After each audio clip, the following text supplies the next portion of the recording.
ஒரு ஊரில் ஒருத்தர் இருந்தான். ஏதோ ஒரு சின்ன அலுவலகத்தில் வேலை பார்த்துக்கிட்டு இருந்தான். ரொம்ப ஏழை. வர்ற கொஞ்சம் வருமானத்தை வச்சு வாழ்க்கையை ஓட்டிக்கிட்டு இருந்தான். ஒரு நாள் தெரு வழியாக அவன் நடந்து வந்துக்கிட்டு இருக்கிறான். தெருவில் ஒரு காசு கிடந்தது. அதை பார்த்துட்டான். அது குனிஞ்சு எடுத்தான். அது ஒரு பழங்கால காசு. அந்த காசு நடுவில் ஒரு துளை இருந்தது. அதாவது துளையிட்ட நாணயம். பழங்காலத்தில் புழக்கத்தில் இருந்த ஒரு நாணயம் அது. துளையிட்ட நாணயம் கிடைச்சதுன்னா ரொம்ப நல்லது, அது அதிர்ஷ்டம் அப்படின்னு ஒரு நம்பிக்கை உண்டு. இவன் கையில் அது கிடைச்சதும் ரொம்ப சந்தோஷப்பட்டான். இனிமேல் என்னுடைய கஷ்டம்லாம் தீரப்போகுது, அதிர்ஷ்டம் என்னை தேடி வரும், நான் பணக்காரன் ஆகிடுவேன் அப்படின்னு சொல்லிட்டு அந்த காசை தன்னுடைய கோட்டு பையில் பத்திரமா போட்டு வச்சுக்கிட்டான். அடிக்கடி அதை தொட்டு பார்த்துக்கிறது உண்டு, வெளியில் எடுக்க மாட்டான். இப்படியே கொஞ்ச காலம் ஆச்சு. அதுக்கப்புறம் என்னாச்சு தெரியுமா? நிஜமாவே அதிர்ஷ்டம் அவனை தேடி வர ஆரம்பிச்சுட்டுது. செல்வம் வந்து குவிஞ்சுது. பணம், பதவி, புகழ் எல்லாம் வந்து சேர்ந்தது. சமூகத்தில் அவன் ஒரு பெரிய மனுஷன் ஆயிட்டான். எல்லாரும் அவனை பாராட்டினாங்க. அவன் எதை தொட்டாலும் வெற்றி, எல்லாம் அந்த காசோட மகிமை அப்படின்னு அவன் மனசுக்குள்ளே நினச்சிக்கிட்டான். தினமும் காலையில் அந்த கோட்டை போட்டுக்கிட்டு தான் வெளியில் கிளம்புவான். புறப்படுறதுக்கு முன்னாடி கோட்டு பாக்கெட்டை தொட்டு பார்த்துக்குவான், உள்ளே காசு இருக்கா அப்படிங்கிறத உறுதிப்படுத்திக்குவான். அதுக்கப்புறம் தான் வெளியில் கிளம்புவான். இப்படியே பல வருஷம் ஓடி போச்சு. ஒரு நாள் அவனுக்கு அந்த ஆசை வந்துட்டுது. அதாவது அந்த துளையிட்ட நாணயத்தை எடுத்து கண்ணால் பார்க்கணும் அப்படின்னு. காலையில் சாப்பிட்டுக்கிட்டு இருந்தான். அப்போ தன்னுடைய மனைவி கிட்ட சொன்னான், ரொம்ப நாளைக்கு அப்புறம் என்னுடைய அந்த நாணயத்தை இன்னைக்கு வெளியில் எடுத்து பார்க்க போகிறேன்னா. என்னத்துக்கு அது, இப்போ அதை பார்க்க வேணாமே அப்படின்னு மெதுவாக இழுத்தாங்க அந்த அம்மா. இல்லை நான் பார்த்தே தீரணும் அப்படின்னு அவன் தன்னுடைய சட்டை பைக்குள்ளே கையை விட்டான். உள்ளே இருந்த நாணயத்தை வெளியில் எடுத்தான். பார்த்தா அவனுக்கு ஆச்சரியமாக போச்சு. அந்த நாணயத்தில் தொலையே இல்லை. என்ன ஆச்சு அப்படின்னு சொல்லி அவன் ரொம்ப குழம்பி போயிட்டான். இப்போ அந்த அம்மா சொன்னாங்க, நான் தான் ஒரு நாள் உங்கள் கோட்டு ரொம்பவும் தூசியாக இருக்கேன்னு சொல்லி அதை ஜன்னலுக்கு வெளியில் உதறினேன். உள்ளே இருந்த அந்த காசு அப்போ எனக்கு தெரியாது, ஞாபகத்தில் இல்லை. அது தெருவில் விழுந்துட்டது போல இருக்கு. அதுக்கப்புறம் எவ்வளவோ தேடி பார்த்தேன், கிடைக்கல. அதுக்குள்ளே அதை யாரோ எடுத்துகிட்டு போயிட்டாங்க போல இருக்கு. அது இல்லைங்கிறது உங்களுக்கு தெரிஞ்சால் வருத்தமாக இருக்குமேங்கிறதுக்காக நான் தான் வேற ஒரு நாணயத்தை எடுத்து சட்டை பைக்குள்ளே வச்சுட்டேன் அப்படின்னு விவரத்தை சொன்னாங்க அந்த அம்மா. இது எப்போ நடந்ததுன்னு கேட்டான். உங்களுக்கு அந்த காசு கிடைச்சதே அன்னைக்கு மறுநாளே இது நடந்து போச்சு அப்படின்னாங்களாம். இதை கொஞ்சம் யோசனை பண்ணி பாருங்க. அவனுக்கு அதிர்ஷ்டத்தை கொடுத்தது அந்த நாணயம் இல்லை, அவனுடைய நம்பிக்கை, அதாவது தன்னம்பிக்கை. அதுதான் வேலை செஞ்சிருக்கு. இதிலிருந்து நாம் தெரிஞ்சுக்க வேண்டியது என்னன்னா, வாழ்க்கையில் முன்னேற நினைக்கிறவங்களுக்கு தன்னம்பிக்கை ரொம்ப முக்கியம். அது இல்லைன்னா முன்னேற முடியாது. ஒருத்தன் சொன்னானா, நான் எப்போவுமே என்ன தான் சார் நம்புவேன், மற்றவங்கள நம்ப மாட்டேன். நேற்றுக்கு பாருங்க, திடீர்னு 10 பேர் என்னை அடிக்க வந்துட்டாங்க, நான் ஒருத்தனாவே அதை சமாளித்தேன் அப்படின்றான் ரொம்ப பெருமையாக. அது எப்படின்னு கேட்டாங்களாம். ஒரே ஓட்டமாக அங்கேருந்து ஓடி வந்துட்டேன் அப்படின்னானா. யாருக்காவது ஏதாவது கொடுத்துக்கிட்டே இருப்பார், கொடையாளி. தினமும் யாராவது ஒருத்தருக்கு ஏதாவது கொடுக்கலன்னா அவருக்கு தூக்கம் வராது, அப்படி ஒரு பழக்கம். அது மட்டும் இல்லை, அவர் கொடுக்கறது அடுத்தவங்களுக்கு தெரியாது, அவ்வளவு ரகசியமாக அதை கொடுப்பார். வலது கை கொடுக்கறது இடது கைக்கு தெரியக்கூடாதுன்னு சொல்லுவாங்கள்ல, அது மாதிரி அவர். ஒரு நாள் ராத்திரி அவர் ஏற்கனவே தயாராக கட்டி வச்சிருந்த பணம் முடிச்ச கையில் எடுத்துக்கிட்டு வீட்டை விட்டு வெளியில் வந்தார். தெருவில் இறங்கி நடந்தார். இன்னைக்கு யாருக்கு தர்மம் செய்கிறது அப்படின்னு யோசனை பண்ணிக்கிட்டே இருட்டில் நடந்து வந்துக்கிட்டு இருக்கிறார். யாரோ ஒருத்தர் எதிரில் வர்றது மாதிரி தெரிஞ்சுது. உடனே அவர் கிட்ட போனார். தன்கிட்ட இருந்த பணம் முடிச்ச அவசரமாக அவர் கையில் திணிச்சுட்டு திரும்பி வந்துட்டார். அப்பாடா, ஒரு வழியாக யாருக்கும் தெரியாமல் இன்னைக்கு தர்மம் பண்ணியாச்சு அப்படிங்கிற மகிழ்ச்சி, மன நிறைவு அவர் முகத்தில்.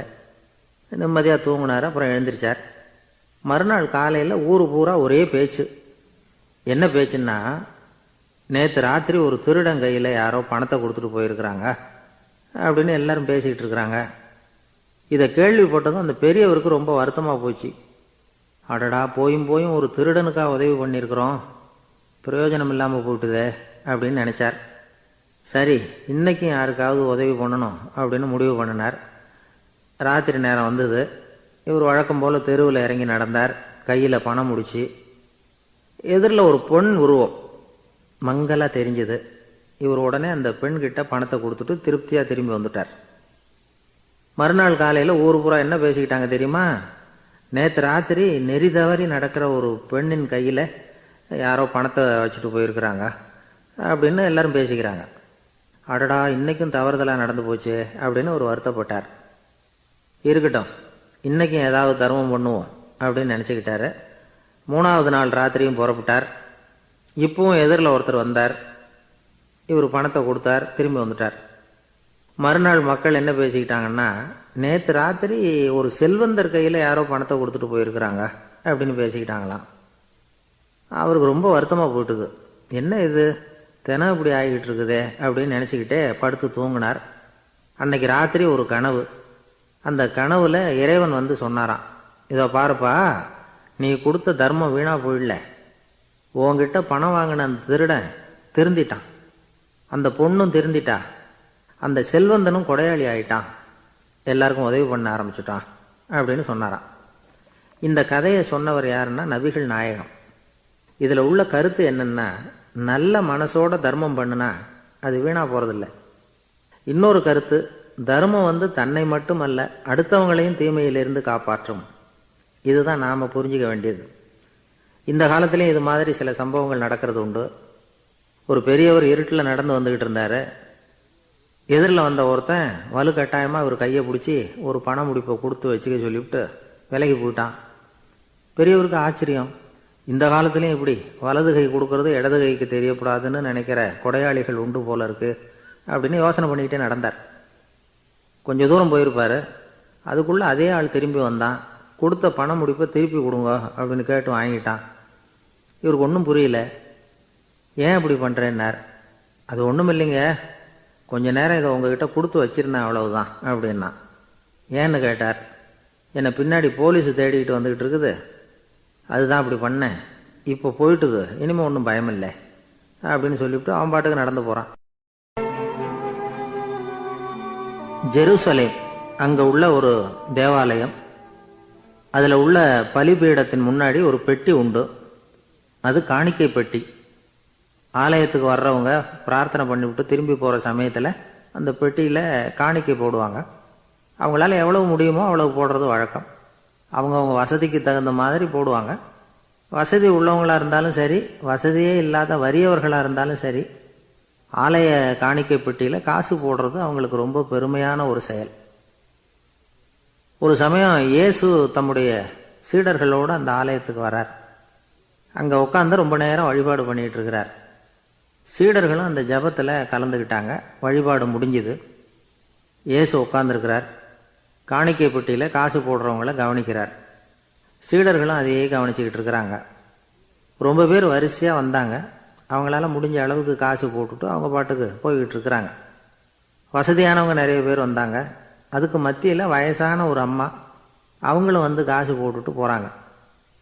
இப்போ இயேசு தன்னுடைய சீடர்கள் பக்கம் திரும்பினார். ஒரு கேள்வி கேட்டார். இப்போ இந்த காணிக்கை பெட்டியில் நிறைய பேர் வந்து காசு போட்டுட்டு போகிறத நீங்கள் கவனிச்சிங்க. இன்னைக்கு இந்த காணிக்கை பெட்டியில் ரொம்பவும் அதிகமாக காசு போட்டது யார் அப்படின்னு கேட்டார். முதல்ல வந்தார ஒரு பெரிய மனுஷன், அவர் தான் அதிகமாக போட்டார் அப்படின்னார் ஒருத்தர். 3வதாக வந்தவர் தான் அதிகமாக போட்டார், நான் கவனித்தேன் அப்படின்னாரு இன்னொருத்தர். இப்படி ஆளுக்கு ஒரு விதமாக சொல்கிறாங்க. கடைசியாக இயேசு சொன்னாராம், இன்றைக்கு அந்த பெட்டியில் அதிகமாக காசு போட்டவங்க அந்த வயசான அம்மா தான் அப்படின்னாராம். சீடர்களுக்கு ஒன்றும் புரியல. அந்த அம்மா ரொம்ப ஏழையாச்சே, அவங்க எப்படி அதிகமாக காணிக்கை செலுத்த முடியும் அப்படிங்கிறது அவங்க சந்தேகம். இயேசு விளக்குனார். நிறைய பேர் வந்தாங்க, நிறையவே காசுகள் போட்டாங்க, அது உண்மைதான். ஆனால் அந்த அம்மா என்ன பண்ணாங்க கவனிச்சிங்களா? வந்தாங்க, தன்னுடைய காசு பையை திறந்தாங்க, அப்படியே கொட்டுனாங்க. அதில் இருந்தது 2 காசுகள் தான். அந்த 2 காசும் காணிக்கை பெட்டியில் விழுந்துட்டுது. மற்றவங்கள்லாம் தங்கள்கிட்ட இருந்த செல்வத்தின் ஒரு சிறு பகுதியை எடுத்து பெட்டியில் போட்டாங்க. ஆனால் இந்த அம்மா தன்கிட்ட என்ன இருந்ததோ அதை அப்படியே போட்டுட்டாங்க. தன்னுடைய பிழைப்புக்காக வச்சிருந்த அவ்வளவையும் இழக்கிறதுக்கு தயாராகிட்டாங்க. அவ்வளவு தாராள மனசு அவங்களுக்கு. அதனால் அவங்க செலுத்தின காணிக்கை தான் அளவில் அதிகம் அப்படின்னார். விலை மதிப்பில்லாத முத்து புதையல் ஒருத்தனுக்கு கிடைக்க போகுதுன்னு வச்சுக்கோங்க. அதன் மதிப்பை உணர்ந்தவன் என்ன பண்ணுவான்? அதை அடையிறதுக்காக தன்கிட்ட இருக்கிற எதையும் கொடுக்கறதுக்கு தயாராக இருப்பான் இல்லையா? அது மாதிரி தான் இதுவும் அப்படின்னார். உலக மதிப்பீடுகளை துரும்பா தூசியா மதிச்சு அதையெல்லாம் உதறி விடுகிறவன் இறையருள் அப்படிங்கிற இணையில்லாத செல்வத்தை பெறுகிறான் அப்படிங்கிறது இதில் உள்ள கருத்து. இறைவனுக்காக இழப்பதுன்னா துன்பப்படுகிறவர்களுக்காக, ஏழைகளுக்காக, ஏதுமற்றவர்களுக்காக இழப்பது அப்படின்னு அர்த்தம். உங்கள் அயலானுக்கு நீங்கள் என்ன உதவி செய்தாலும் அதை எனக்கே செய்கிறீர்கள் அப்படின்னு இயேசு சொல்லியிருக்கிறார். அடுத்தவங்களுக்கு உதவணுங்கிற குணம் இன்னைக்கு ரொம்ப குறைஞ்சி போச்சு. ஒருத்தன் வாழைப்பழத்தோல் வழுக்கி கீழே விழுந்துட்டான். பக்கத்தில் இருந்த நண்பன் உடனே இவனை தூக்கிக்கிட்டு போய் ஆஸ்பத்திரியில் சேர்த்துட்டான். அதுக்கப்புறம் சொன்னான், நீ அந்த வாழைப்பழத்தோலில் காலை வைக்க போகிறத முன்னாடியே நான் கவனிச்சுட்டேன் அப்படின்னானா. அப்படின்னா அப்போவே நீ எனக்கு உதவி செஞ்சுருக்கலாமே அப்படின்னானா அவன். நான் டாக்டருக்கு உதவலாம்னு நினச்சிட்டேன் அப்படின்னா இவன். பெரிய குடும்பத்தில் பிறந்தவர். இருக்கிற சொத்துக்கள் எல்லாத்தையும் வாரி வழங்கிவிட்டு காட்டுக்கு புறப்பட்டார் தவம் செய்யறதுக்காக. இருந்தது பூராவும் கொடுத்துட்டார். இனிமேல் எதுவுமே இல்லை கொடுக்கறதுக்கு. அப்போ கடைசியாக ஒருத்தன் வந்து கையை நீட்டினானா, ஐயா ஏதாவது கொடுங்கன்றிருக்கான். அவர் பார்த்தார், கட்டியிருக்கிற வேட்டியை தவிர வேற எதுவுமே இல்லை. 8 முழம் பட்டு வேட்டி, ஜரிகை கரையோடு இருக்குது. கடைசியாக அதை தான் எடுத்துக்கிட்டு அவர் புறப்பட்டுருக்கார். அவர் பார்த்தார், எதிரில் அவன் பரிதாபமாக நின்றுட்டு இருக்கிறான். அந்த 8 முழ வேட்டியை 2ஆக கிழிச்சார். 4 முழத்தை அவங்ககிட்ட கொடுத்தாரு. மீதி 4 முழத்தை தன்னுடைய இடுப்பில் கட்டிக்கிட்டு அவர் காட்டுக்கு போயிட்டார். இவன் என்ன பண்ணான் தெரியுமா? கையில் கிடைச்ச 4 முழத்தை எடுத்துக்கிட்டு கடை வீதிக்கு போனான். பழைய பட்டு வேட்டி, ஜருகை இதையெல்லாம் விலைக்கு வாங்குகிற வணிகர் ஒருத்தர் இருக்கார். அவர்கிட்ட போனான். இதை விலைக்கு எடுத்துக்கிறீங்களா அப்படின்னு கேட்டிருக்கான். அவர் வாங்கி பார்த்துருக்கார். ஆஹா, இது ரொம்ப அருமையான வேட்டி, விலை உயர்ந்த ஜருகை, இது ஏது உனக்கு அப்படின்னு கேட்டாரான். அவன் நடந்தது சொல்லியிருக்கான்.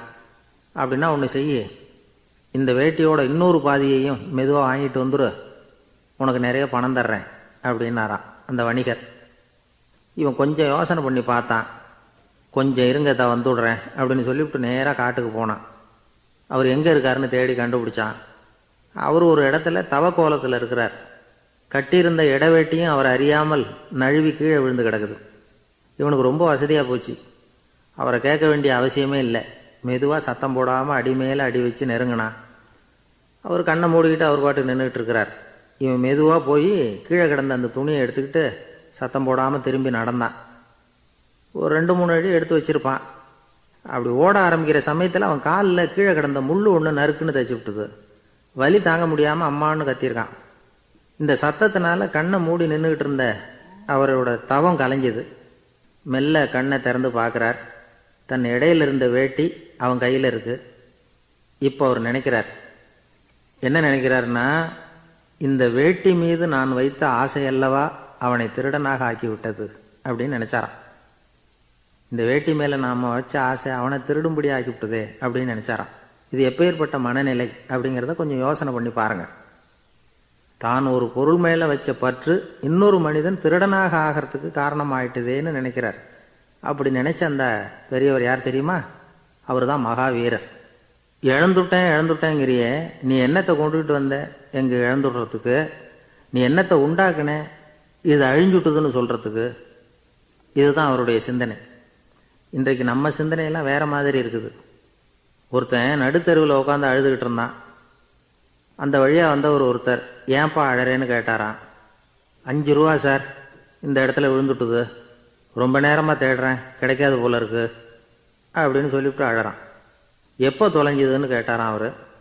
அது எனக்கு தெரியாது சார், பணத்தை தொலைச்சவன் தேடி பார்த்துட்டு போயிட்டான், நான் அவனுக்கு பின்னாடி தேட வந்தவன் அப்படின்னு நானான் இவன்.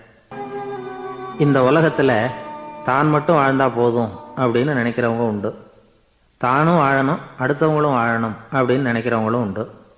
முதல்ல சொன்ன வகையை சேர்ந்த மனிதர்கள் எப்படி தெரியுமா? எப்படியாவது தான் மட்டும் வாழ்ந்தால் போதுங்கிற நினைப்பு தான் எப்பவும் அவங்களுக்கு இருக்கும். தங்களுடைய வளர்ச்சிக்கு எது தடையா இருந்தாலும் சரி, யார் தடையா இருந்தாலும் சரி, அதை அழிச்சுட்டு தான் மறுவேலை பார்ப்பாங்க. அவங்கெல்லாம் பாவ காரியங்களுக்கு தயங்குறதே இல்லை. அப்படிப்பட்ட வாழ்க்கை அவங்களுக்கே இடைஞ்சல அமைஞ்சு விடுறது உண்டு. அதை விளக்கறதுக்கு ஒரு கதையும் உண்டு. ஒரு ஊர்ல அப்படிப்பட்ட ஆள் ஒருத்தன் இருந்திருக்கான். நிறைய பாவங்களை செஞ்சவன். அதன் காரணமா நரகப்படுகுழியில விழுந்துட்டான். நரகப்படுகுழிங்கிறது ஒரு பெரிய கிணறு மாதிரி. ஏற்கனவே பாவம் செஞ்சவங்க நிறைய பேர் அதில் விழுந்து கிடக்குறாங்க. உள்ள ஏகப்பட்ட சத்தம், எல்லாம் அந்த பாவாத்மாக்கள் போடுற சத்தம்.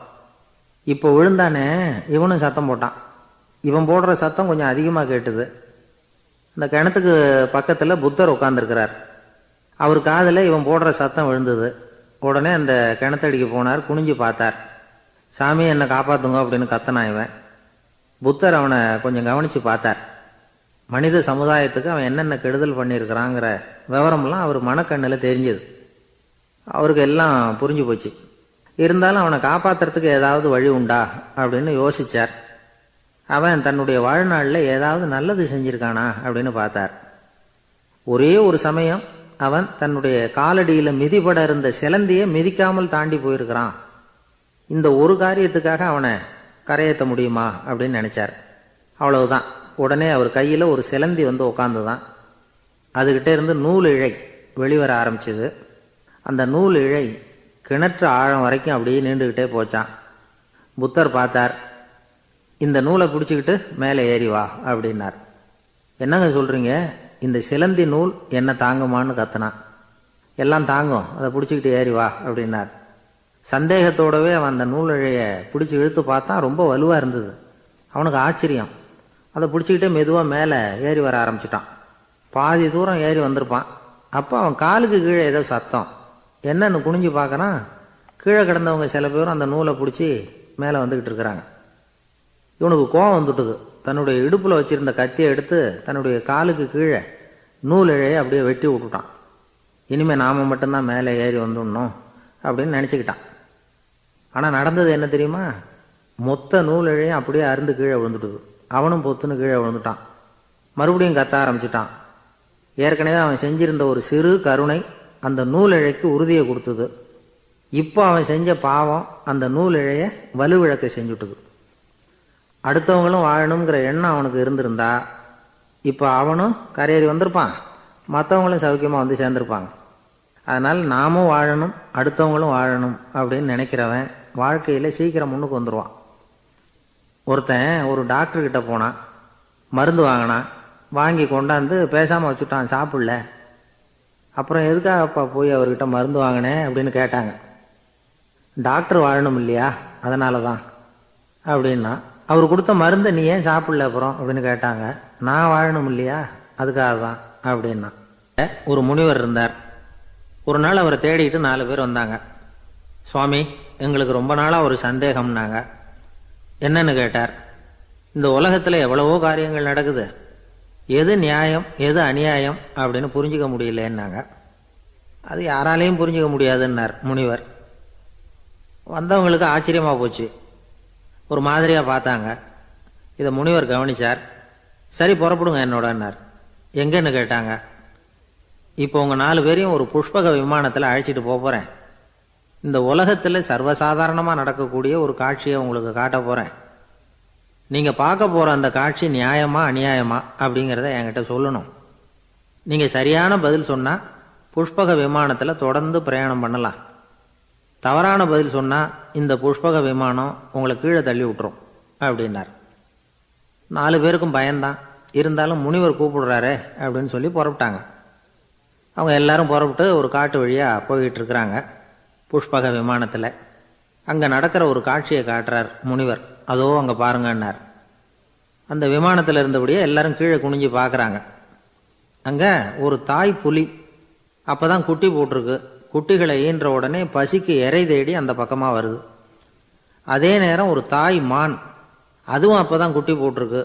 அதுவும் இதே மாதிரி குட்டிகளை ஈன்ற உடனே பசிக்கு இறை தேடி அந்த பக்கமாக வருது. இப்போ அந்த புலி அந்த மானை அடித்து போட்டுவிடுது. அதுவும் சாப்பிடுது, குட்டிகளுக்கும் கொடுக்குது. இப்போ அந்த புலிக்குட்டிகள் முகத்தில் மகிழ்ச்சி, தாயை இழந்த அந்த மான் குட்டிகள் முகத்தில் துக்கம். இப்போ அந்த முனிவர் 4 பேர்கிட்டையும் கேட்குறார். நீங்கள் இங்கே பார்த்தீங்களே, இதில் எது நியாயம் எது அநியாயம், ஒவ்வொருத்தராக சொல்லுங்கள். உங்கள் பதில் சரியில்லைன்னா இந்த விமானம் உங்களை கீழே தள்ளி விட்டுரும், சொல்லுங்கள் பார்க்கலாம்னார். முதல்ல ஒருத்தன் சொன்னான், அந்த புலி செஞ்சது சரிதாங்க, அது பசிக்கு அதுதான் ஆகாரம், தன்னுடைய பசிக்கு தானே இறை தேடிக்கிட்டுது, அதில் என்ன தப்பு, அவ்வளவுதான், அதனால் புலி செஞ்சது நியாயம்தான் அப்படின்னா. அவ்வளவுதான், அந்த விமானம் அவனை அப்படியே கீழே தள்ளி விட்டுட்டுது. அதனால் அவன் கொடுத்த பதில் சரியில்லை அப்படிங்கிறது புரிஞ்சு போச்சு. இப்போ ரெண்டாவது ஆள் சொன்னான், புலி செஞ்சது பாவம், அந்த தாய்மான் என்ன தப்பு பண்ணிச்சு, இப்போ அந்த குட்டிகளுக்கு யார் ஆதரவு, அதனால் புலி செஞ்சது அநியாயம் அப்படின்னா. அவ்வளவுதான், அவனையும் கீழே தள்ளி விட்டுடுது அந்த விமானம். இந்த பதிலும் சரியில்லை அப்படின்னு ஆயிட்டுது. இப்போ மூணாவது ஆள் வந்தான். முதல்ல 2 பேர் கீழே விழுந்ததை பார்த்துக்கிட்டு இருந்தான். அதனால் அவன் சொன்னான், ரெண்டுமே நியாயம்தாங்க, புலி இரை தேடினதும் இயற்கை, அதுக்கு மான் இரையானதும் இயற்கை, அதனால் இதில் ஒன்றும் தப்பு இல்லைன்னா. அவ்வளவுதான், அவனையும் அந்த விமானம் கீழே பிடிச்சி தள்ளி விட்டுது. இப்போ நாலாவது ஆள் வந்தான். முனிவர் கேட்டார், நீயாவது சொல்லுப்பா, இந்த செயலில் எது நியாயம்னார். அவன் தெளிவாக பதில் சொன்னான். அதாவது என்ன சொன்னான்னா, எனக்கு தெரியல அப்படின்னா. அவனை விமானம் கீழே தள்ளலை, சௌரியமாக அழைச்சிட்டு போட்டுது. இவனும் பிரயாணம் சௌக்கியமாக பண்ணானான். ஆக இதுதான் சரியான பதிலுங்கிறத முனிவர் உணர்த்தினார். இந்த கதையிலிருந்து நாம் புரிஞ்சுக்க வேண்டியது என்னென்னா, இந்த உலகத்தில் எவ்வளவோ காரியங்கள் நடக்குது, அதெல்லாம் ஏன் அப்படி நடக்குதுங்கிறதுக்கு எப்பேற்பட்ட பண்டிதராலும் பதில் சொல்ல முடியாது. தெரியாததை தெரியாதுன்னு ஒத்துக்கிட்டா வாழ்க்கை பிரயாணம் சுகமாக இருக்கும். அதனால் தேவையில்லாத விஷயங்களை புரிஞ்சுக்கிறதுக்கு நேரத்தை செலவு பண்ணிகிட்டு இருக்கக்கூடாது. வாழ்க்கையை குழப்பிக்கக்கூடாது. வாழ்க்கைக்கு தேவையானது என்னவோ அதை மட்டும் புரிஞ்சுக்கிட்டா போதும். இந்த காலத்து ஆள் ஒருத்தன் ஒரு பெரியவரை தேடி வந்தான். ஐயா, ஒரு சந்தேகம்னா. என்ன உன்னுடைய சந்தேகம்னார். பகுத்தறிவுன்னா என்ன, விதின்னா என்ன அப்படின்னு கேட்டான். இதுக்கு அவர், இப்போ உன்னுடைய வலது காலை தூக்குன்னார். தூக்கினான். சரி, இப்போ உன்னுடைய வலது காலை கீழே இறக்காம உன்னுடைய இடது காலையும் தூக்குன்னார். தூக்கினான். பொத்துன்னு கீழே விழுந்துட்டான். பெரியவர் சொன்னார், உன்னால் ஒரு காலை தூக்க முடிஞ்சுது, அதுதான் பகுத்தறிவு. 2 கால்களையும் ஒரே சமயத்தில் தூக்குனா அடிபடும், அப்படிங்கிறது தான் விதி அப்படின்னு விளக்கம் கொடுத்தார். இவன் தன்னுடைய விதியை நொந்துக்கிட்டே இடுப்பை பிடிச்சிக்கிட்டு அங்கேருந்து நடந்து போயிட்டானான். ஒரே ஒரு ஊரில் ஒரு கோயில் இருந்தது. ரொம்ப பழைய கோயில். உள்ளே போகிறதுக்கே பயமாக இருக்கும். எந்த நேரத்தில் இடிஞ்சு விழுந்துருமோ அப்படிங்கிற பயம். அப்படி இருந்ததுனால யாரும் துணிஞ்சு சாமி கும்பிடுறதுக்கு அங்கே போகிறதில்ல. கோயிலுக்கு வர்ற கூட்டம் கொஞ்சம் கொஞ்சமாக குறைய ஆரம்பிச்சுட்டுது. கோயில் நிர்வாகிகள் எல்லாரும் கூடி உட்காந்து பேசினாங்க. என்ன பண்ணலாம்னு யோசனை பண்ணாங்க. எந்த இடம் மோசமாக இருக்கோ அந்த இடத்த பழுது பார்த்தாங்க. அங்கே எங்கே வர்ணத்தை பூசி கொஞ்சம் அழகுபடுத்தி பார்த்தாங்க. ஏதோ இந்த ஊரில் கோயில்னு ஒன்று இருக்குது, அது மக்களுக்கு தெரியணும் அப்படிங்கிறதுக்காகத்தான் இப்படிலாம் பண்ணாங்க. இருந்தாலும் கோவில் இருக்கிற நிலைமை மக்களுக்கு தெரியும். அதனால் அங்கே வர்றது குறைச்சிக்கிட்டாங்க அவங்க. ஒரு கட்டத்தில் யாருமே வர்றதில்லை. நிலைமை அந்த அளவுக்கு ஆயிட்டுது. மறுபடியும் கோவில் நிர்வாகிகள் கூட்டம் நடந்தது. இந்த கூட்டம் கூட கோயிலுக்கு உள்ளே நடக்கலை, இடிஞ்சு விழுந்துருமோங்கிற பயம். அதனால் வெளியில் தான் உட்காந்து கூட்டத்தை நடத்தினாங்க. ஏன்னா உள்ளே போகிறதுக்கு அவங்களுக்கும் துணிச்சல் கிடையாது. எந்த நேரமும் விழுந்துரும் போல் இருந்தது அது. அது வழியாக போகிறவங்க கூட வேகமாக அந்த இடத்த கடந்து போக ஆரம்பிச்சிட்டாங்க. கோவில் நிர்வாகிகள் வெளியில் உட்காந்து கூட்டம் போட்டாங்க இல்லையா, அந்த கூட்டத்தில் 4 தீர்மானங்களை நிறைவேற்றினாங்க. அது என்ன 4 தீர்மானம்னா, முதல் தீர்மானம், இந்த கோவிலை இடிப்பது அப்படிங்கிற முடிவை இந்த கமிட்டி மிகவும் வருத்தத்துடன் ஏற்றுக்கொள்ளுகிறது அப்படின்னு நிறைவேற்றினாங்க. இதுக்கு பதிலாக இன்னொரு கோவிலை உடனடியாக கட்டி முடிச்சுடணுங்கிறது 2வது தீர்மானம். 3வது தீர்மானம் என்ன தெரியுமா, பழைய கோவிலின் கதவுகள், அதிலிருந்து பிரித்து எடுக்கிற செங்கல், இதையே புது கோவில் கட்டுவதற்கு பயன்படுத்தி கொள்ள வேண்டியது. பழைய கோவில் இருந்த மாதிரியே அதே வடிவத்தில் புது கோவிலையும் கட்ட வேண்டியது. பழைய கோவிலின் அஸ்திவாரத்தை அப்படியே வச்சுக்கிட்டு அதுக்கு மேலே நாம் கோயிலை கட்டிக்க வேண்டியது. இதுதான் 3வது தீர்மானம். இதையும் கமிட்டி முழு மனசோடு ஏற்றுக்கிட்டது. இது வரைக்கும் சரி. இப்போ அந்த கமிட்டி 4வதாக ஒரு முக்கியமான தீர்மானத்தை கொண்டுகிட்டு வந்து அதையும் ஏகமனதாக நிறைவேற்றி விட்டது. அது என்ன தீர்மானம்னா, புதிய கோவில் கட்டி முடிக்கிற வரைக்கும் பழைய கோவிலை இடிக்கிறதில்லை அப்படிங்கிற தீர்மானம். எப்படி இருக்குது பாருங்க இது. பழசை இடிக்காத வரையில் அதே இடத்துல புதுசாக எப்படி கட்ட முடியும்? பல விஷயங்களில் நாம் நடந்துக்கிற முறையும் இப்படி தான் இருக்குதான். வாழ்க்கையில் முன்னேறணும்னு ஆசைப்படுவோம். அதே நேரத்தில் அந்த முன்னேற்றத்துக்கு எது தடையாக இருக்கோ அதை விட்டுடுறதுக்கும் மனசு வராது. வெளிநாட்டில் ஒரு பெரிய விருந்து நடந்துக்கிட்டு இருந்துதான். எல்லாரும் மது கோப்பையும் கையுமா அலைஞ்சிக்கிட்டு இருக்கிறாங்க. ஒருத்தர் மட்டும் கையில் எதுவும் இல்லாமல் ரொம்ப நல்ல பிள்ளையா சாதுவா ஒரு ஓரமாக தனியாக உட்காந்துருக்கிறார். அவர்கிட்ட நெருங்கி, வாங்க மது சாப்பிடலாம் அப்படின்னு கூப்பிட்டாங்களாம். என்னை வற்புறுத்தாதீங்க, நான் என் மனசுக்குள்ள உறுதியாக தீர்மானம் பண்ணிவிட்டேன் அப்படின்னாராம். என்ன தீர்மானம் பண்ணியிருக்கீங்க அப்படின்னு கேட்டிருக்காங்க. ஏற்கனவே முழு போதையில் இருக்கும் பொழுது மறுபடியும் மது கோப்பையை தொடரதில்லை அப்படின்னு தீர்மானம் பண்ணியிருக்கேன் அப்படின்னாராம். ஒரு ஊரில் ஒரு பெரியவர் இருந்தார். ஒரு நாள் அவரை தேடி ஒருத்தர் வந்தார். ஐயா, நான் கடவுளை பரிபூர்ணமாக நம்புகிறேன் அப்படின்னார். சரி, அந்த நம்பிக்கை உனக்கு எப்படி வந்ததுன்னு கேட்டார் இவர். அவர் சொல்ல ஆரம்பித்தார். ஐயா, எனக்கு கல்யாணம் ஆகி 10 வருஷம் ஆச்சு. ஆனாலும் குழந்தை பாக்கியம் இல்லை. அதுக்கு என்ன காரணமாக இருக்கும்னு நான் யோசனை பண்ணிகிட்டு இருந்தப்போ நண்பர் ஒருத்தர் ஒரு ஆலோசனை சொன்னார். உனக்கு மதப்பற்று இல்லை, எந்த கடவுளையுமே நம்ப மாட்டேங்கிற, அதுதான் காரணம். கடவுளை நம்பு, உனக்கு குழந்தை பாக்கியம் கிடைக்கும் அப்படின்னார். அவர் அப்படி சொன்னாரே தவிர எனக்கு சந்தேகம்தான். இருந்தாலும் அவர் சொன்னபடியும் நடந்து தான் பார்ப்போமே அப்படின்னு முடிவு பண்ணேன். கடவுளை நம்ப ஆரம்பித்தேன். அந்த வருஷமே அழகான ஆண் குழந்தை பிறந்தது. எல்லாம் இறைவன் அருள் அப்படின்னார். இவர் இப்படி சொன்னதை கேட்டதும் அந்த பெரியவர் சொன்னார், நீ சொல்கிறதெல்லாம் சரிதான். இருந்தாலும் இந்த காலத்தில் எந்த ஒரு காரியமாக இருந்தாலும் அதை சோதனை செஞ்சு பார்த்துட்டு தான் ஒரு முடிவுக்கு வந்து சேர முடியும். அறிவுபூர்வமான முடிவு அதுவாக தான் இருக்கும். அறிவியல் சோதனைகள் அப்படித்தான். ஒரு குறிப்பிட்ட விஷயத்தை பற்றி எத்தனை தடவை சோதனை பண்ணாலும் ஒரே முடிவு தான் கிடைக்கணும். அதுதான் சரியாக இருக்கும். அதனால் இப்போ மறுபடியும் ஒரு சோதனைன்னார். என்ன செய்யணும் அப்படின்னு கேட்டார் இவர். கடவுள்கிட்ட ஒரு பெண் குழந்தை வேணும்னு கேளு. முதல்ல ஆண் குழந்தையை கொடுத்தது மாதிரியே இப்போ ஒரு பெண் குழந்தையையும் கொடுக்குறாரா பார்க்கலாம் அப்படின்னார். சரின்னு சொல்லி இவர் அதே மாதிரி முயற்சி பண்ணினார். அதுக்கப்புறம் அவர் இந்த பெரியவர்கிட்ட வரவே இல்லை. கொஞ்ச காலம் கழித்து இவரே அவரை தேடிக்கிட்டு போய் கதவை தட்டினார். அவர் கதவை திறந்தார். என்ன ஆச்சு, கடவுள் கண் திறந்தாரா அப்படின்னு கேட்டார். அவர், அந்த சமாச்சாரம்லாம் நமக்கு வேணாம் சார். முதல் தடவை அது ஏதோ தற்செயலாக ஏற்பட்ட ஒரு சாதகம். இப்போ நீங்கள் 2வது தடவை சொன்ன பிறகு தினமும் கடவுளை வேண்டிக்கிட்டு தான் இருக்கிறேன், ஒன்றும் நடக்கலை அப்படின்னார் ரொம்ப விரக்தியாக. ஒரே ஒரு தோல்வியில் உங்கள் நம்பிக்கையெல்லாம் பறந்து போயிடுது பார்த்தீங்களா அப்படின்னார் அந்த பெரியவர். எல்லாம் நல்ல விதமாக நடக்கிற வரைக்கும் நம்பிக்கை, எதிர்பார்த்தது தோல்வியில் முடிஞ்சுட்டுதுன்னா அவநம்பிக்கை. மற்றவர்கள் பேரில் வைக்கிற நம்பிக்கை எந்த நேரத்திலையும் விவகாரமாகி விடக்கூடிய சாத்தியம் உண்டு. நாம் நம்பிக்கை வைக்க வேண்டியது நம்மகிட்ட தான். நமக்குள்ளே இருக்கிறார் கடவுள். எனவே நம்ம பேரில் நாம் வைக்கிற நம்பிக்கை தான் உண்மையான கடவுள் பக்தி. நிபந்தனையற்ற நம்பிக்கையாக அது இருக்கணும். எல்லாம் நல்லபடியாக நடந்துக்கிட்டு இருந்தால் எந்த முட்டாளுக்கும் நம்பிக்கை வரத்தான் செய்யும் அப்படிங்கிறது ஒரு பெரிய ஒரு கருத்து. தியானத்தின் மூலமாக தான் உனக்குள்ள ஆழமாக தோண்டுனா உன்னுடைய அடி ஆழத்தில் நம்பிக்கை வந்து அப்படி ஊற்றெடுக்கும், அதை பார்க்க முடியும் அப்படிங்கிறது பெரியவர்கள் சிந்தனை. ஒரு குழந்தை அப்பாவை பார்த்து என்னப்பா பண்ணுறேன்னு கேட்டுதான். பிரார்த்தனை பண்ணிகிட்டு இருக்கிறேன்னாராம் அப்பா. பிரார்த்தனை பண்ணுனா என்ன கிடைக்கும் அப்படின்னு கேட்டுதான் குழந்தை. எல்லாம் கிடைக்கும் அப்படின்னாராம் அப்பா. நீ வச்சிருக்கிறிய பேனா அது கூட கிடைக்குமான்னு கேட்டுதான் குழந்தை. கிடைக்குமேன்னு இருக்கார். அப்படின்னா அந்த பேனாவை என்கிட்ட கொடுத்துரு, நீ பிரார்த்தனை பண்ணி வேற பேனா வாங்கிக்கோ அப்படின்னு தான் அந்த குழந்தை. ஒரு குரு இருந்தார், ஜென் குரு. அவரை தேடிட்டு ஒரு மன்னர் வந்தார். வந்தவர் ஜப்பான் மன்னர். தோட்டக்கலையை பற்றி தெரிஞ்சுட்டு போகிறதுக்காக அவர் வந்தார். எப்படி தோட்டம் அமைக்கிறது அப்படிங்கிறத பற்றி அந்த குரு விவரமாக சொல்லி கொடுத்தாரு. 1 நாள் 2 நாள் இல்லை, 3 வருஷம் கற்றுக் கொடுத்தார். அதுக்கப்புறம் சொன்னார், நான் கற்றுக் கொடுத்துட்டேன், இனிமேல் நீங்கள் போகலாம், போய் தோட்டம் அமைக்கலாம். அதுதான் உங்களுக்கு பரீட்சை.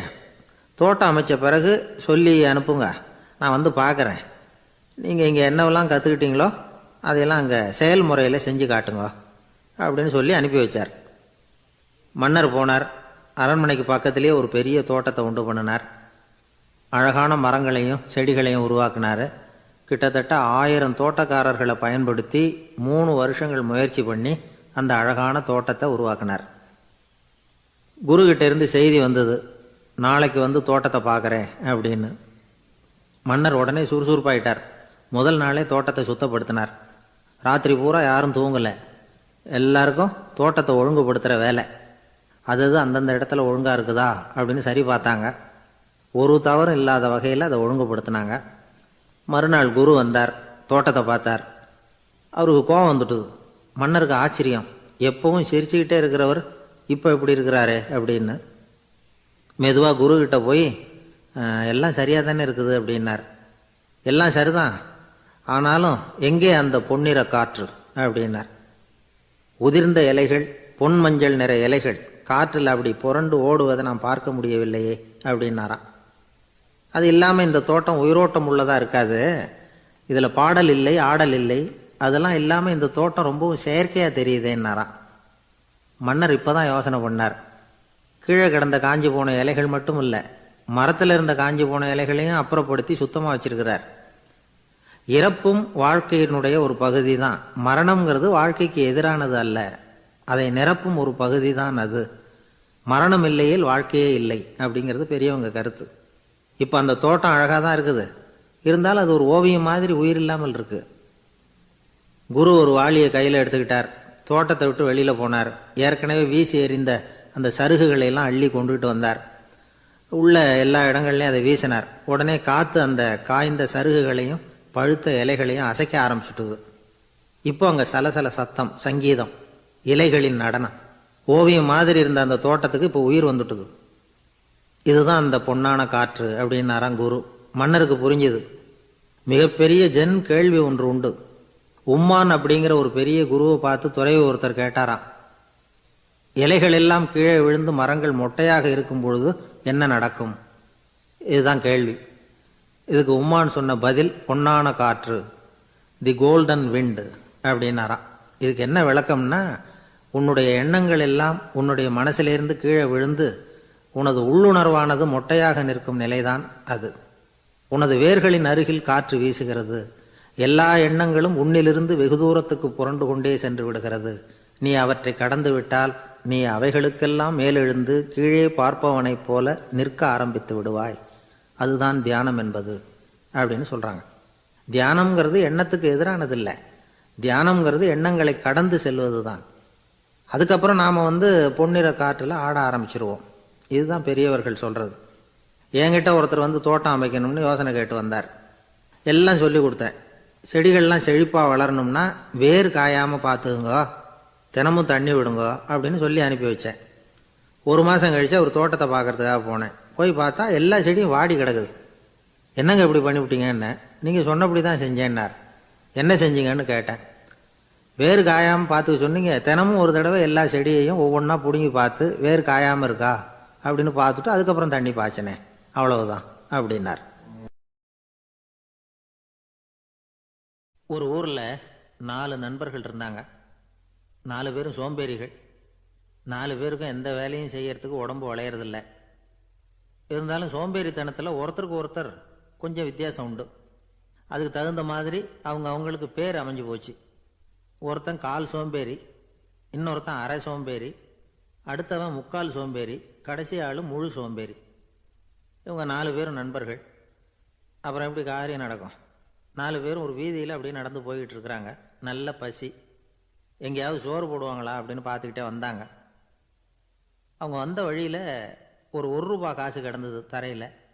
அவங்க கண்ணில் அது பட்டுது. ஆனாலும் அதை குனிஞ்சு எடுக்கணுமே, அதுக்கு சோம்பேறித்தனம். முழு சோம்பேறி பார்த்தான்.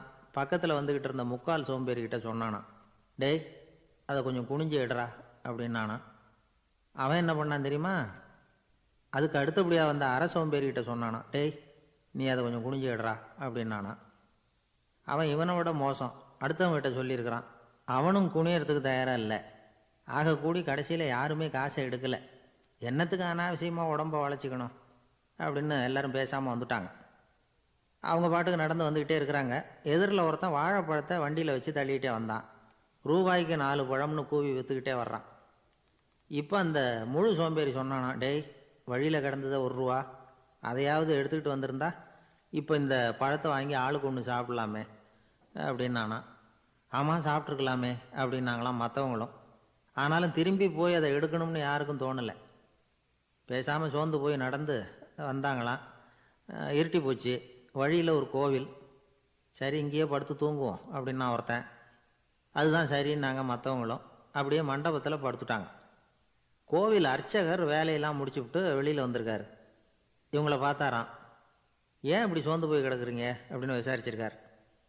2 நாளாச்சுங்க நாங்கள் சாப்பிட்டு அப்படின்னாங்களாம். அவர் உடனே ஐயோ பாவம் அப்படின்னு சொல்லி பானை, விறகு, அரிசி, தண்ணி எல்லாம் கொடுத்து நீங்களே சமையல் பண்ணி சாப்பிட்டுக்குங்க அப்படின்னு சொல்லிவிட்டு போயிட்டார். இந்த 4 பேருக்கும் சமையல் பண்ணி சாப்பிட்ணும்னு ஆசையாக தான் இருந்தது.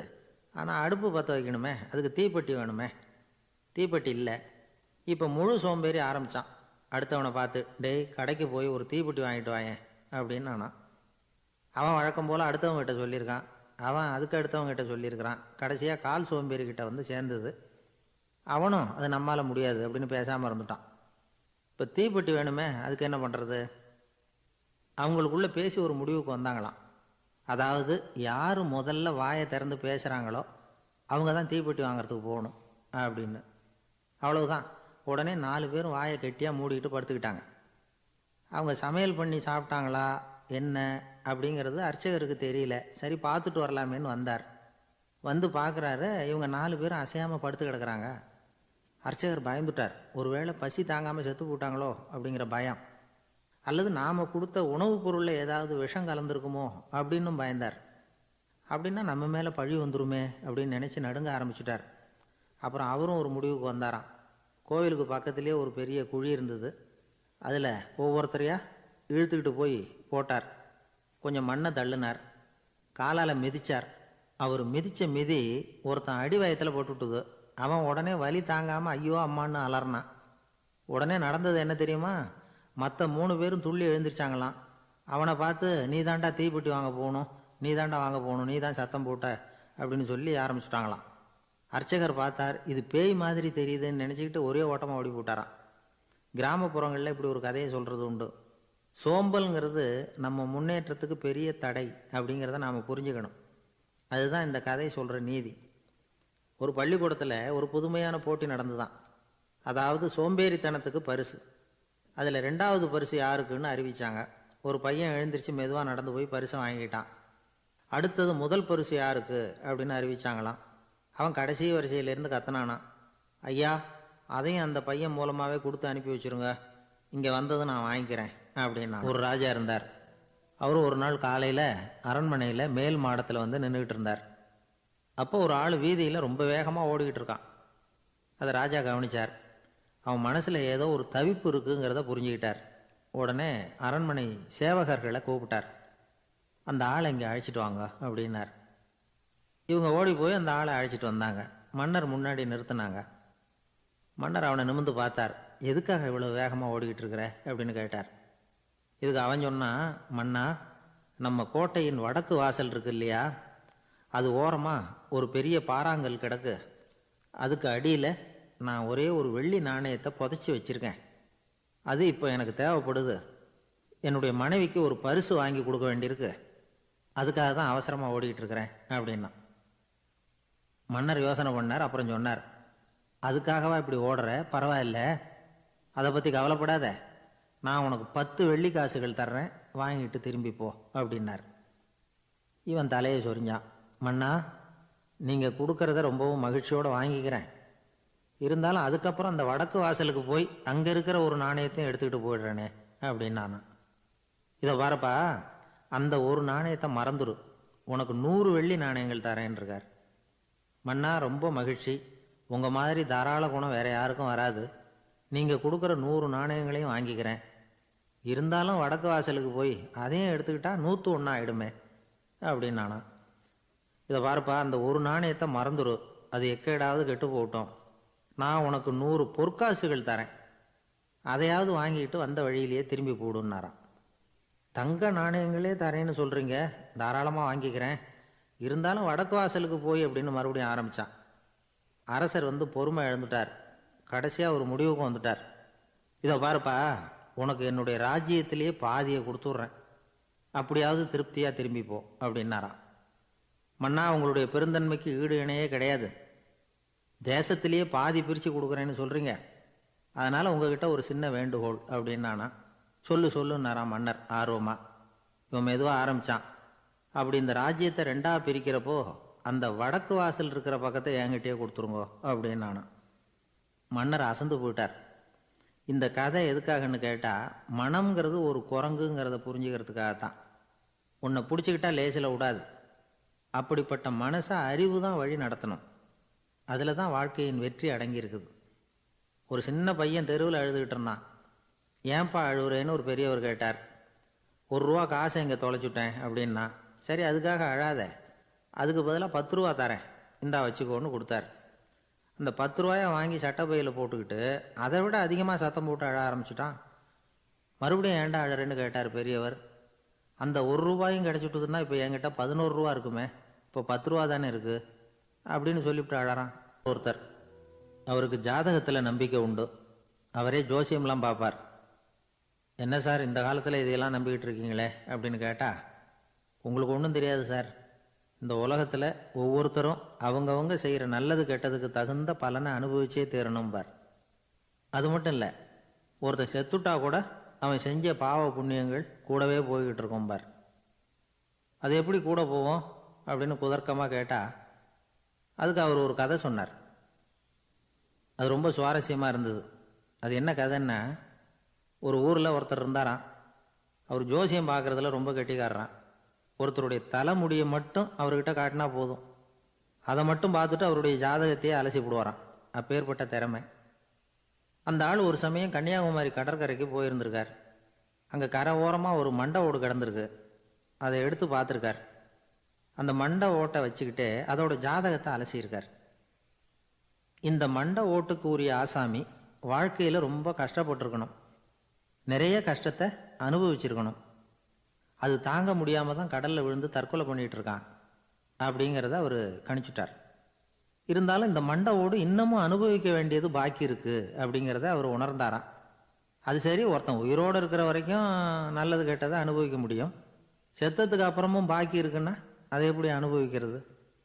இந்த மண்டை ஓட்டுக்கு இன்னும் கொஞ்சம் பாக்கி இருக்குங்கிறது அவருக்கு புரிஞ்சதே தவிர அதோட அர்த்தம் என்னங்கிறது சரியாக விளங்கலை. சரி, இதை இன்னும் கொஞ்சம் விவரமாக ஆராய்ச்சி பண்ணுவோம் அப்படின்னு நினச்சிக்கிட்டு அதை தன்னுடைய வீட்டுக்கு எடுத்துகிட்டு போயிட்டார். அந்த மண்டை ஓட்டை ஒரு பெட்டியில் வச்சு பூட்டினார். தன்னுடைய தனி அறையில் அதை பத்திரமா வச்சுக்கிட்டார். தினமும் ராத்திரி ஆனதும் தன்னுடைய மனைவியை பார்த்து, நீ போய் பூஜை அறையில் தனியாக படுத்துக்கோ அப்படின்னு சொல்லிவிட்டு தினம் ராத்திரி 12 மணிக்கு பெட்டியை திறந்து அவர் பார்ப்பார். மண்டை ஓடு அப்படியே இருந்தது தவிர இன்னும் கொஞ்சம் பாக்கி இருக்குங்கிறதுக்கு அர்த்தம் அவருக்கு விளங்கலை. அந்த மண்டை ஓட்டுக்கு இன்னும் என்ன பாக்கி இருக்க போகுது? எப்படியோ ஒரு 10 நாள் போச்சு. அந்த வீட்டம்மாவுக்கு சந்தேகம் வந்துட்டுது. நம்ம வீட்டுக்காரர் நம்மளை தனியாக ஏன் தூங்க சொல்கிறார் அப்படிங்கிற சந்தேகம்.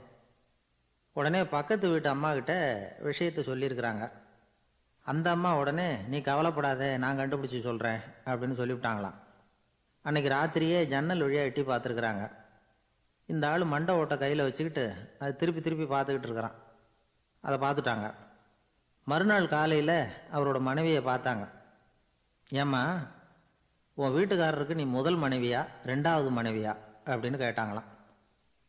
எனக்கு தெரிஞ்ச வரைக்கும் நான் ஒருத்தி தான் அவருடைய மனைவி அப்படின்னாங்களாம் அவங்க.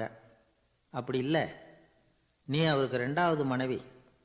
முதல் மனைவியின் மண்டை ஓட்டை தான் அவர் தினமும் ராத்திரியில் எடுத்து பார்த்துக்கிட்டு இருக்கிறார் அப்படின்னாங்க அடுத்த வீட்டு அம்மா. அப்படியா விஷயம் அப்படின்னு சொல்லிவிட்டு கணவன் வீட்டில் இல்லாத நேரமாக பார்த்து அந்த மண்டை ஓட்டை எடுத்து கொண்டாந்து ஒரு உரலில் போட்டு உலக்கையால் குத்தி நொறுக்க ஆரம்பிச்சிட்டாங்க. வெளியில் போயிருந்த அந்த ஆள் அப்போ தான் உள்ளே நுழைஞ்சார். மண்டை ஓடு உலக்கைக்கிட்ட குத்து வாங்கிக்கிட்டு இருக்கு. அது அனுபவிக்க வேண்டியது இன்னும் கொஞ்சம் பாக்கி இருக்குங்கிறதுக்கு அர்த்தம் எனக்கு இப்போ தான் புரிஞ்சுது அப்படின்னாராம் அவர். இந்த கதையிலேருந்து நாம் இன்னொரு நீதியையும் புரிஞ்சுக்கணும். அதாவது நம்ம வீட்டை பற்றி நமக்கு புரியாததெல்லாம் அடுத்த வீட்டுக்காரங்களுக்கு நல்லா புரியும். ஒரு ஆள் இருந்தான். அவன் ஒரு நாள் கோயிலுக்கு போனான். கடவுள்கிட்ட வேண்டிக்கிட்டான், எனக்கு ஒரு 1,00,000 ரூபா நீ கொடுத்தா நான் உன் சன்னதியில் ஒரு தேங்காய் உடைக்கிறேன் அப்படின்னு வேண்டிக்கிட்டான். கடவுள் பார்த்தார்.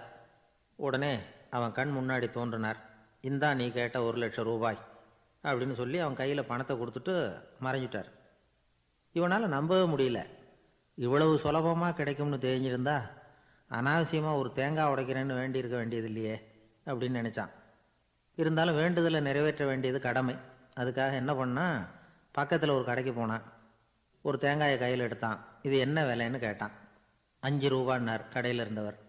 அதிகமாக இருக்குதே விலைன்னா. அப்படின்னா ஒன்று செய்யுங்க, அடுத்த ஊருக்கு போங்க, அங்கே தென்னந்தோப்பு அதிகம், அதனால் அங்கே இதை விட குறைஞ்ச விலைக்கு கிடைக்கும் அப்படின்னார். சரின்னு அடுத்த ஊருக்கு கிளம்புனான். அங்கே போய் விசாரித்தான். ஒரு தேங்காய் 3 ரூபாய் விலைன்னாங்க. இதுவும் அதிகமாக தெரியுதேன்னா. அப்படின்னா ஒன்று செய்ய, அதுவும் அந்த ஆற்று ஓரமாக ஒரு தென்னை மரம் இருக்கு பார், அதில் நீயே ஏறி பறிச்சுக்கோ, ஒரு தேங்காய்க்கு 1 ரூபா கொடுத்தா போதும் அப்படின்னார் அந்த தோப்புக்கு சொந்தக்காரரு. இவனுக்கு மரம் ஏற தெரியாது, இருந்தாலும் ஆசை யார விட்டுது, விலை சல்லிசா இருக்குதே. ஆற்று உரம் போனால் தட்டு தடுமாறி அந்த மரத்தில் ஏறினா அந்த தென்னை மரம் வளைஞ்சி ஆற்று பக்கம் போய் அப்புறம் நிமிர்ந்து இருந்தது. அதாவது மரத்தின் உச்சி சரியாக ஆற்றுக்கு நடுவில் இருந்தது. ஆற்றுல வெள்ளம் கரை புரண்டு ஓடிக்கிட்டு இருக்கு. இவன் கடவுள் கொடுத்த 1,00,000 ரூபாயை மடியில் வச்சு இறுக்கி கட்டிக்கிட்டான். உச்சிக்கு போய் காய் பறிக்கிற சமயத்தில் காற்றும் மழையும் பலமாக கலந்து அடிக்க ஆரம்பிச்சுட்டுது. கால் வழுக்கி விட்டுட்டுது. இவன் சடார்னு ஒரு தென்னை மட்டையை பிடிச்சிக்கிட்டு தொங்க ஆரம்பிச்சிட்டான். கீழே பயங்கரமான வெள்ளம், மடியில் 1,00,000 ரூபா பணம், என்ன செய்யறதுன்னு தவிக்கிறான். இந்த சமயம் கரையில் ஒரு யானை பாகன் யானையை குளிப்பாட்டிக்கிட்டு இருக்கிறான். அது அவன் கண்ணில் பட்டுது. ஐயா ஒரு உதவின்னு கத்துனான். அவன் என்ன செய்யணும்னு கேட்டான். உன் யானையை மெதுவாக இங்கே அழைச்சிட்டு வா, எனக்கு நேராக கீழே நிறுத்து, என் காலை பிடிச்சி மெதுவாக கீழே இறக்கி விட்டுரு, என் மடியில் இருக்கிற பணத்தில் உனக்கு 10,000 ரூபா தரேன் அப்படின்னா. அவன் பார்த்தான், காலை கையை பிடிச்சா கூட எவனும் இந்த காலத்தில் 10 ரூபாய்க்கு மேலே தரமாட்டேங்கிறான், இவன் காலை பிடிச்சா 10,000 தர்றேங்கிறான் அப்படின்னு யோசனை பண்ணான். உடனே யானையை கொண்டுட்டு போனான். அவனுக்கு நேராக கீழே நிறுத்தினான். அவன் காலை பிடிச்சான். அவ்வளவுதான். அந்த நேரம் பார்த்து யானை மெதுவாக நடந்து அப்பால் போட்டுது. இப்போ யானை பாகன் அவன் காலை கெட்டியாக பிடிச்சிக்கிட்டு தொங்குறான். பரிதாபமாக மேலே பார்க்குறான். அவன் மட்டையை பிடிச்சிக்கிட்டு தொங்குறான். இப்போ யானை பாகன் சொல்கிறான், தம்பி மட்டையை விட்டுறாத, கெட்டியாக பிடிச்சிக்கோ, நான் உனக்கு 10,000 ரூபா தரேன், இதோ மடியில் தான் வச்சுருக்கேன்னா. மேலே தொங்குறவனுக்கு இந்த நிலைமையிலேயும் ஒரு சந்தோஷம், மேற்கொண்டு ஒரு 10,000 ரூபா நமக்கு கிடைக்கும் போல இருக்கே அப்படின்னு. இந்த சமயத்தில் ஒருத்தன் ஒட்டகத்தை ஓட்டிகிட்டு வந்தான் அந்த பக்கமாக குளிப்பாட்டுறதுக்கு. யானை பாகம் பார்த்துட்டான். ஐயா ஒட்டகக்காரரே, அதை இங்கே கொண்டுட்டு வா, எங்கள் காலை பிடிச்சி பத்திரமா இறக்கி விடு, நாங்கள் பணம் கொடுக்குறோம்னா. அவனும் பணத்துக்கு ஆசைப்பட்டு வந்தான். அவன் காலை பிடிக்கிற சமயம் ஒட்டகமும் நழுவி போட்டுது. இப்போ 3 பேருமே வரிசையாக தொங்குறாங்க.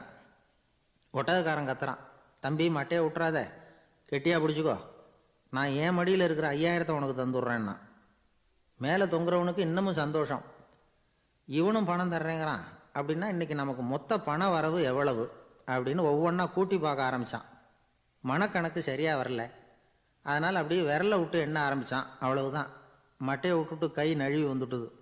3 பேரும் பொத்துன்னு ஆற்றுல விழுந்தாங்க. படாத பாடுபட்டு தட்டு தடுமாறி கரைக்கு வந்து சேர்ந்தாங்க. 3 பேர் மடியில் இருந்த பணமும் ஆற்றோட போட்டுது.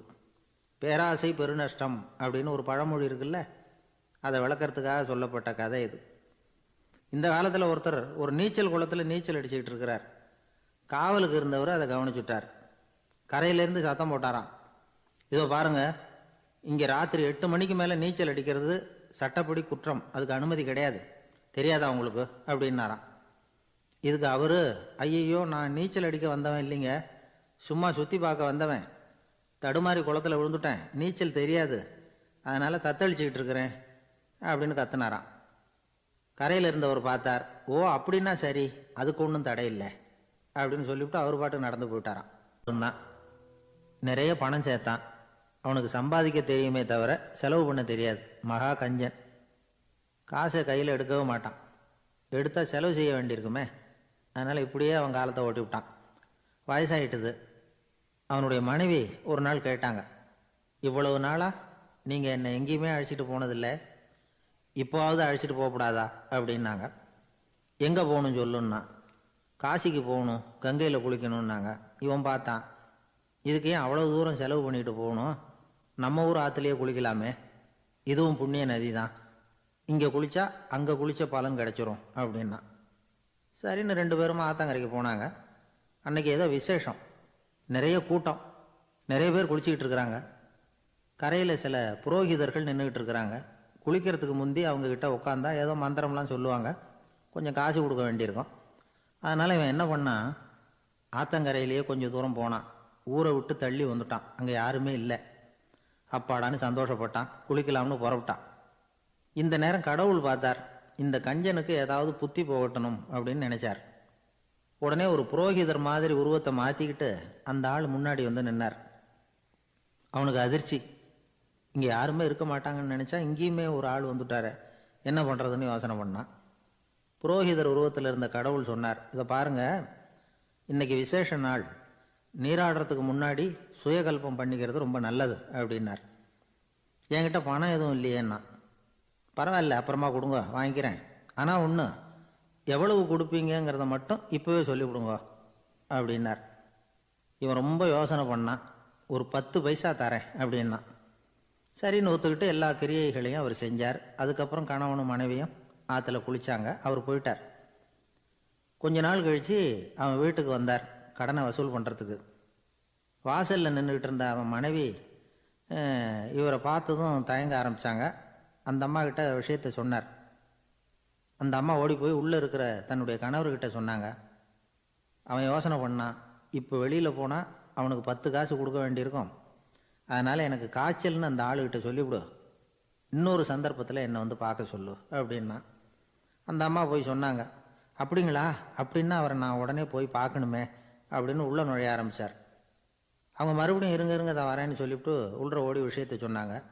இது ஏதுடா வம்பா போச்சு அப்படின்னு பார்த்தான். மனைவியை கிட்டத்தில் கூப்பிட்டான். இதோ பாரு, ஜன்னி கண்டு நான் இறந்து போயிட்டதா சொல்லிவிடு அப்படின்னா சொன்னாங்க. புரோகிதர் பார்த்தார். அப்படின்னா ஒரு வழியாக இருந்து அவருடைய இறுதி சடங்குகளையும் நானே முடிச்சுட்டு போயிடுறேன் அப்படின்னார். உள்ளே இருந்தவன் யோசனை பண்ணான், அந்த ஆள் என்னை விடமாட்டான் போல இருக்கு, அதனால் ஒரு சவப்பெட்டியில் என்னை வச்சு தூக்கிக்கிட்டு மயானத்துக்கு போங்க பார்த்துக்கலாம் அப்படின்னா. புரோகிதரும் விடுற மாதிரி இல்லை, கூடவே நடந்து போயிட்டு இருக்கிறார். அங்கே இறக்கி சடங்குகளை முடிச்சுட்டு தீ வைக்கிற நேரம் பொட்டிக்குள்ளே இருந்த நம்ம ஆள் அலறி அடிச்சுட்டு வெளியில் ஓடி வந்தான். புரோகிதர் உருவத்தில் இருந்த கடவுள் சிரித்தார், தன்னுடைய சுய உருவத்தை காட்டினார். அதுக்கப்புறம் அவனை கூப்பிட்டு, இதை பாருப்பா, ஏன் இப்படி அல்லாடுற, ஏதாவது வரம் வேணும்னா கேள்தரேன் அப்படின்னார். அவன் யோசனை பண்ணான். பகவானே, ஒரே ஒரு வரம் தான் உங்ககிட்ட கேட்கணும்னா. என்ன வேணும் கேளுன்னார். அந்த 10 பைசா தட்சணையை தள்ளுபடி பண்ணால் போதும் அப்படின்னா. கடவுளும் சரின்னு சொல்லிட்டு போயிட்டார். இப்படி ஒரு கதையை சுவாமி சிவானந்தர் சொல்லியிருக்கிறார். செல்வந்தர்கள் பல பேர் இப்படித்தான் இருக்கிறாங்க. தாங்களும் அனுபவிக்க மாட்டாங்க, அடுத்தவங்களுக்கும் கொடுக்க மாட்டாங்க. இது மாதிரியான கஞ்சர்களுக்கு இந்த உலகம் இல்லை, அந்த உலகம் இல்லைங்கிறார் அவர். இந்த கதையில் கடவுள் கடன் வசூலுக்கு வந்தது மாதிரி